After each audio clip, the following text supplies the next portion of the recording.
Join me as I take on the challenge of restoring this classic 1970s BMW 2002 and bringing it back to its former glory.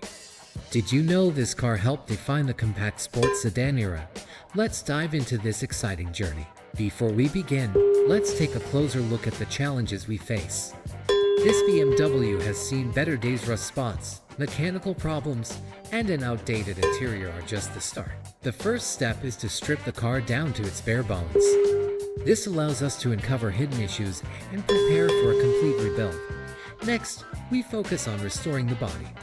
Rust removal, body panel repairs, and a fresh coat of paint to bring back its original charm. The heart of any car is its engine. We'll completely overhaul the engine and transmission to ensure it's as powerful and reliable as it once was. The interior gets a full makeover too, with new upholstery, refurbished dashboard, and a period-correct steering wheel to maintain its classic vibe. The moment of truth. After months of hard work, it's time to start the engine and hear it roar back to life. And there you have it, a stunning transformation of the BMW 2002. Thank you for joining me on this restoration journey. Don't forget to check out my other videos and leave your thoughts in the comments.